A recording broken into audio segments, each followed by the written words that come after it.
are more nutritious than competitors. Somebody said, is that a Trump statement or is that real?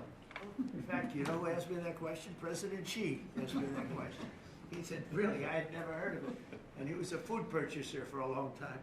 But that's what I hear. And Japan agreed to $8 billion in purchases of corn, soybeans, ethanol, fertilizer, aviation, biofuel, and rice. You know, Japan never bought rice from anybody else. It's like a very important thing to them. And they agreed to buy rice, okay? Absolutely. So I also proudly signed into law the largest tax cuts in history, and the one big beautiful bill, the monumental tax relief bill that is benefiting very, very strongly benefiting the American farmer. And I think also for farmers, we have, as you know, and we got this, the estate tax, or the death tax as they call it, on farmers, on small businesses. You don't have to pay it anymore.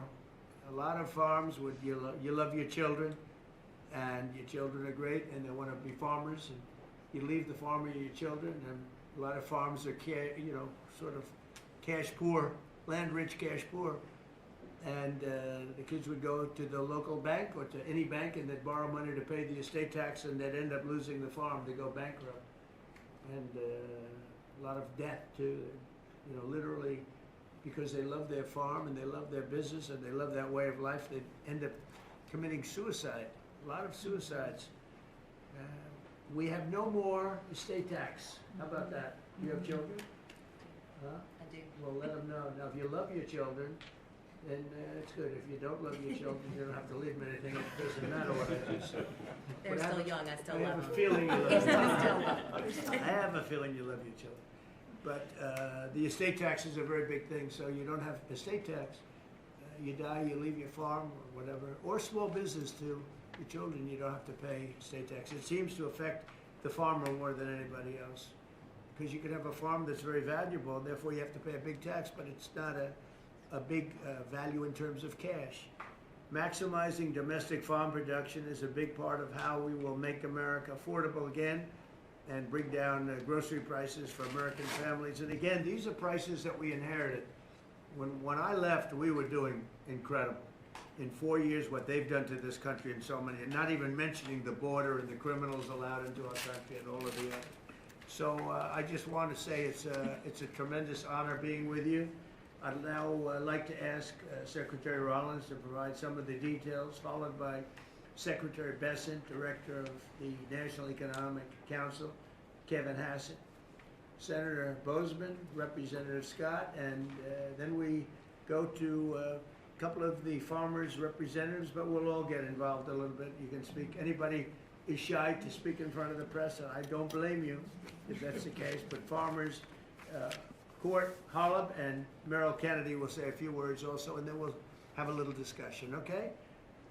Madam Secretary. Thank you to the greatest boss in the world for a long time now. It's just an honor to be here. I'm going to keep my comments very short because I really want to make sure that you and the world gets to hear from our farmers. So a couple of quick points. Number one, this country and our farm economy is facing a crisis that we inherited that most of these farmers have not seen in their lifetime. Profitability is down. It's just one crisis after another. When we came into office, sir, when you did and you were sworn in on January the 20th, as you mentioned, not one new trade deal had been struck in 4 years.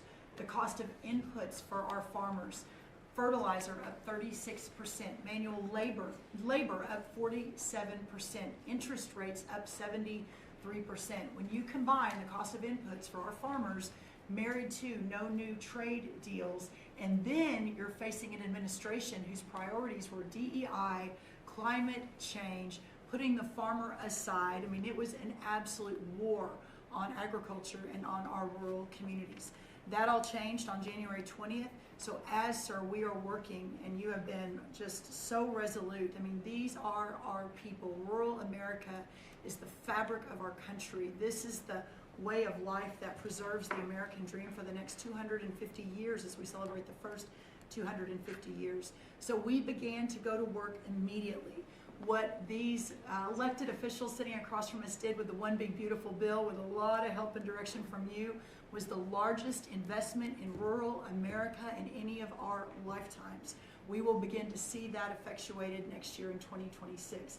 As we have fought to bring input costs down, you have talked about, and even this weekend did an executive order, signed one, on looking into the reason that so much of these costs have been driven up over and over. Equipment, again, fertilizer, seed, et cetera, et cetera. We have to make sure we understand why that is.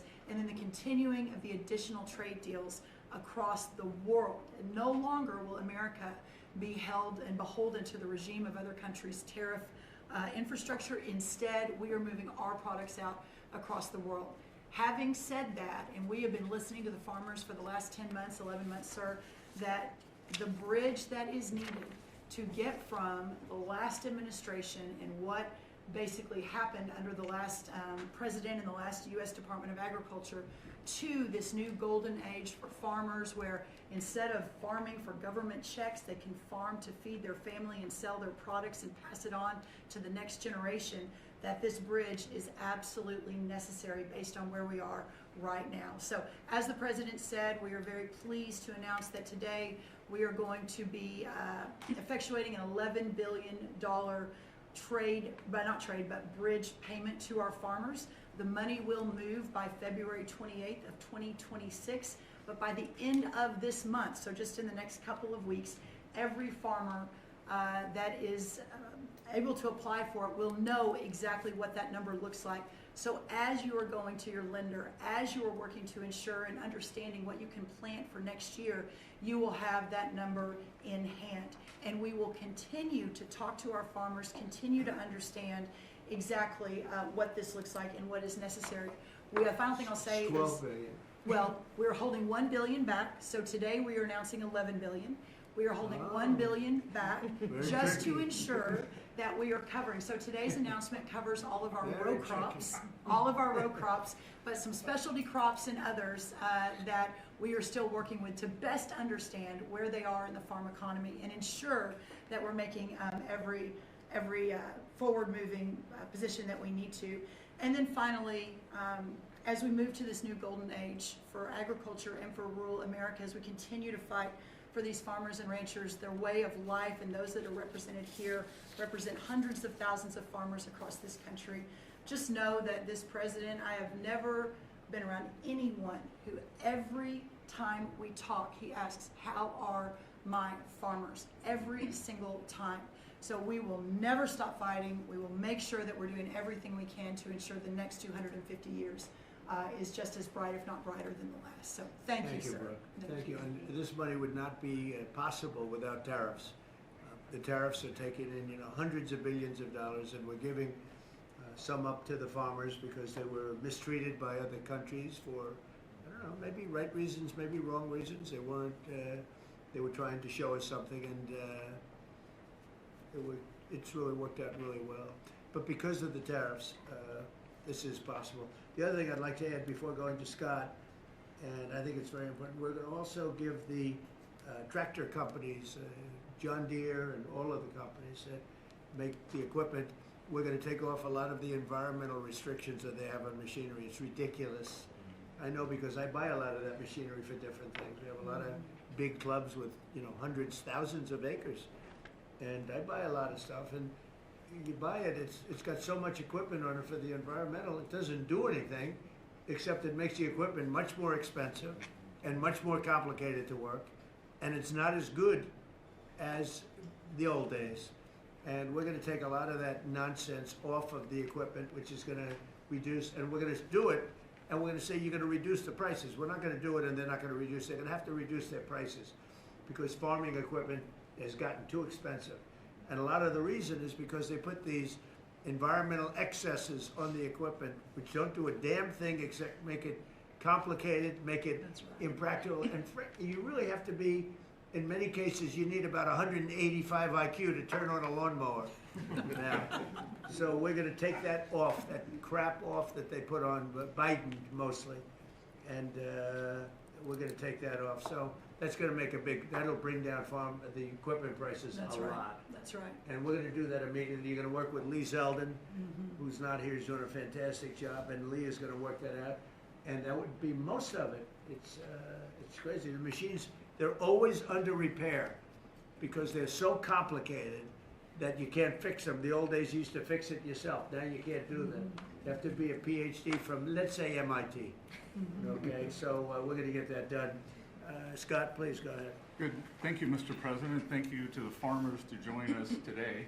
And I will tell all of you here that when either in person or when we are on a call with President Xi, the first thing the president asked him for is more soybean purchases. That's right. We don't talk about geopolitics. We don't talk about trade. It's about soybean We purchases. don't even say hello. We immediately start. It's true. We start with the soybean, please. Could you do a little? It's always could you do a little more? So, and I think President Xi is heard President Trump. This group represents an American way of life that has fed our nation and its spirit for hundreds of years. You are the caretakers of the most productive agricultural country on earth.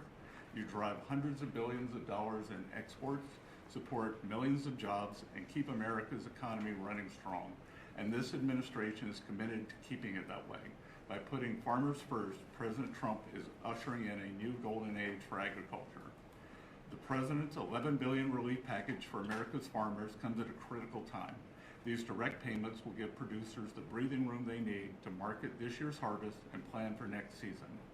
This serves as a liquidity bridge during a period of adjustment, supporting the strongest agricultural sector in the world. Add this to President's success in reining in Biden-era inflation, thanks to the administration's pro-growth policies. Input costs like fuel and fertilizer are easing, and credit conditions are improving. Interest rates are coming down, helping farmers prepare for the next harvest. President Trump scored a massive victory for America's farmers when he secured an arrangement with President Xi in Busan to reopen China's markets to U.S. agricultural exports, especially soybeans, sorghum, and other commodities.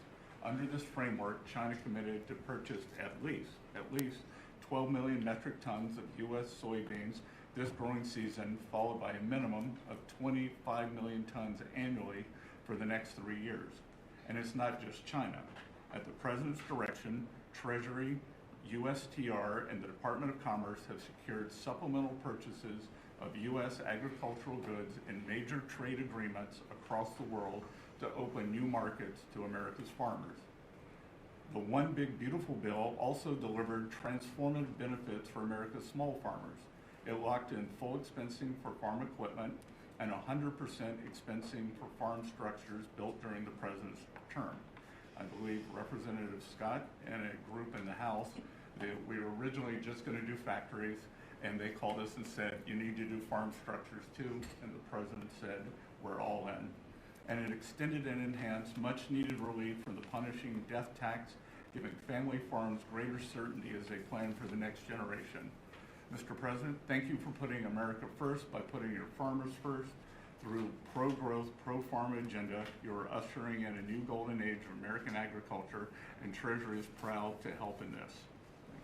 Thank you, Scott. You know what we'll do? We're going to go a little faster because the last meeting we had was 3 hours.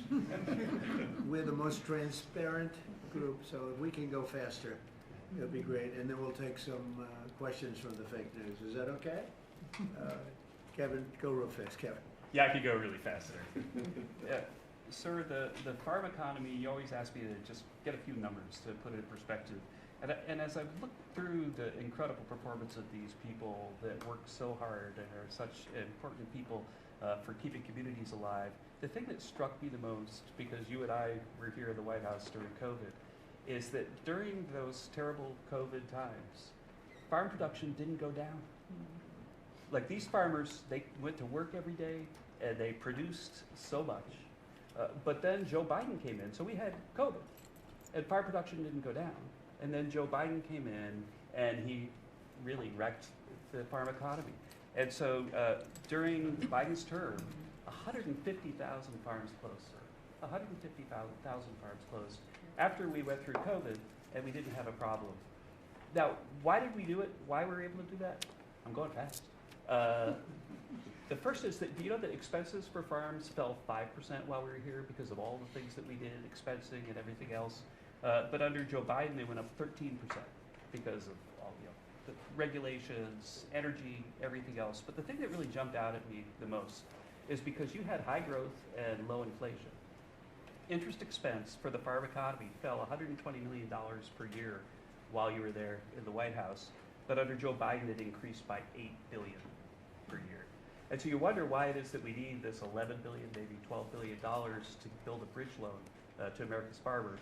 It's because we know how to fix it, but there really was a hole that was dug in the previous administration. Thank you. Hope it's Thank fast you enough. very much. Good, that's good, that's good. Appreciate it. Senator? please. Yes, sir. No, thank you so much. Thank you for convening this great announcement and all your hard work for farmers. I think I was reading the clips, I think yesterday you talked about, Mr. Secretary, about farmers needing certainty, and which is so true. This bridge note is one of those things that provides certainty. I also, as I was reading that, thought to myself, the one thing that farmers can be certain of is the fact that you've got their back, and you proved that through years, and the last administration and now this. I was giving a presentation to the Senate a while back, and I was talking about us having the cheapest, safest food supply of any place in the world. It's not just about the farmers in rural America. And so Marco Rubio was sitting by me prior to coming over here and becoming the great Secretary of State. But he punched me and said, "John, always remind me," he was head of the Committee on Intelligence, and he punched me, he said, "Always remind me, food security is national security." So this is important for so many different reasons. And again, I appreciate you for recognizing that, not only now, but when you were campaigning in your first election, how you treated the farmers in your first administration, and now stepping up. So we look forward to helping you. If we need some additional help, looking to Congress, or whatever, we'll be there for you. So. We're taking in so much money with the tariffs now that it's such a pleasure. Without it, we wouldn't be able to help you. We're making a country, we're the richest country in the world now. And, we have a big decision. Hopefully we're going to get the right decision. It's such a big thing in the Supreme Court right now. We have a lot of bad people opposed to us, people that hate our country. Other countries are involved, some real sleazebags that I know, political sleazebags. And they're trying to take that away from us. We have other methods, but they're not as powerful. They're not as quick.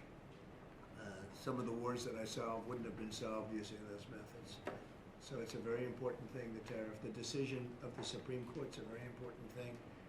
And Scott, we can do it other ways, but it's slow and it's cumbersome, and it doesn't have the power. It doesn't have the national security power that we have. So I hope we're going to be successful. That's all I can tell you.